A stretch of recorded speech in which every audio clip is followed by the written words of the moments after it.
नमस्कार दोस्तों, कैसे हैं आप लोग। आज हम लोग बच्चों के चलने से रिलेटेड एक बेहद ही इंपॉर्टेंट सेशन को करने जा रहे हैं। हमारे बच्चे बचपन से ही सब लोगों को आसपास चलता हुआ देखते हैं और उनके अंदर जल्द से जल्द चलने की एक तीव्र इच्छा होती है। चलने से बच्चों को 3 मुख्य फायदे होते हैं।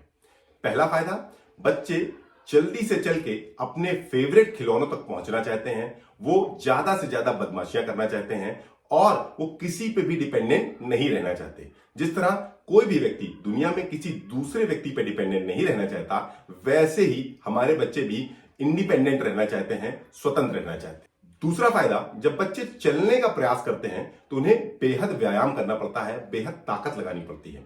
इस ताकत को लगाने से उनका ऑक्सीजन का इंटेक बढ़ने लगता है। जब भी आप कभी कोई एक्सरसाइज करते हैं तो आपका ऑक्सीजन का इंटेक बढ़ जाता है। इसी प्रकार से हमारे बच्चों का भी चलने की वजह से, एक्सरसाइज के माध्यम से उनका ऑक्सीजन का इंटेक बढ़ने लगता है और इस ऑक्सीजन से बच्चों के ब्रेन को बहुत फायदा होता है। इस चलने के प्रयास में बच्चे जो एक्सरसाइज करते हैं उससे उनका फिजिकल डेवलपमेंट तो होता ही होता है, साथ ही साथ उनके ब्रेन का भी विकास होने लगता है। तीसरा फायदा होता है, बच्चों की आंखें बेहतर होने लगती हैं, उनका विजन बेहतर होने लगता है। आप कभी 1 मिनट प्लैंक की पोजीशन में रह के देखें। बच्चे शुरुआत करते हुए क्रॉलिंग करते हैं, जिसमें वो रेंग के चलने का प्रयास करते हैं। ये देखने में आसान लगती है लेकिन होती बेहद कठिन है। इस तरह से उनके आंखों पे एक विशेष जोर पड़ने लगता है। वो धीरे धीरे चीजों को बेहतर देखने लगते हैं। कौन सी चीज कितनी दूर है, कितनी पास है, कितनी बड़ी है, कितनी छोटी है, उनको इसकी बेहतर समझ आने लगती है। चलने को मुख्यतः 3 स्टेजेस में डिवाइड किया जाता है। पहली स्टेज क्रॉलिंग स्टेज है। इस स्टेज में बच्चा स्वतंत्र रूप से खड़ा नहीं हो सकता, उसे धीरे धीरे रेंग के चलने की आदत होती है या वो रेंग के चलने का प्रयास करता है। इस स्टेज में बच्चा अपने दोनों हाथों और दोनों पैरों के माध्यम से कुछ दूरी को चलने का प्रयास करता है। दूसरी स्टेज स्टैंडिंग स्टेज होती है, अर्थात खड़े रहने की स्टेज।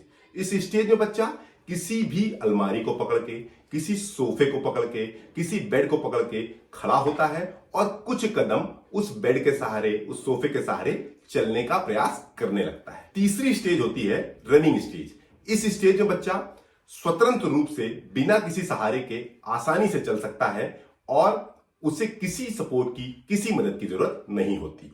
हमारी आज की एक्टिविटीज करने से आपके बच्चे को तीनों की तीनों स्टेजेस में अलग अलग फायदे मिलेंगे और वो फिजिकली बेहतर स्ट्रांग हो पाएगा। मैं एक वार्निंग भी देना चाहूंगा।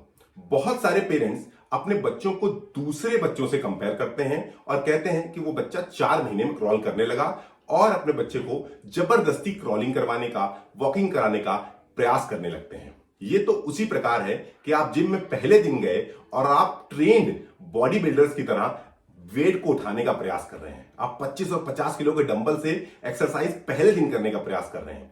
आप बुरी तरह से चोटिल हो सकते हैं। इसी तरह से अगर हमारे पेरेंट्स अज्ञानतावश ऐसा करेंगे तो बच्चों को चोट लगने की संभावनाएं ज्यादा रहती हैं।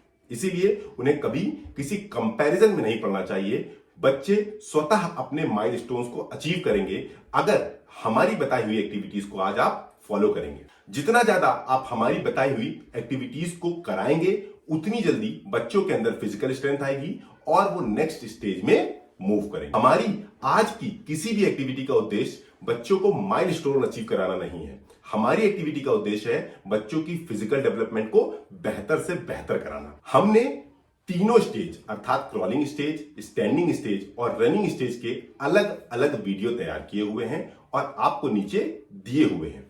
आपका बच्चा जिस भी स्टेज में है उस स्टेज के अनुसार आप अपना वीडियो का चयन करें, उन वीडियोस को देखें और अपने बच्चे के लिए उन एक्टिविटीज को कराएं। आपको थोड़ा धैर्य रखना होगा क्योंकि चलना एक बेहद कठिन प्रक्रिया है, खास तौर पे 2 पैरों पे चलना। ये दुनिया में और कोई नहीं करता सिवाय मानवों के। इसलिए आपको धैर्यवश धीरे धीरे हमारी एक्टिविटीज को रेगुलरली कराना है। बस आप देखेंगे आपके बच्चे की फिजिकल स्ट्रेंथ धीरे धीरे बढ़ती जाएगी और वो जल्दी ही जल्दी अपने अगले स्टेज में चला जाएगा।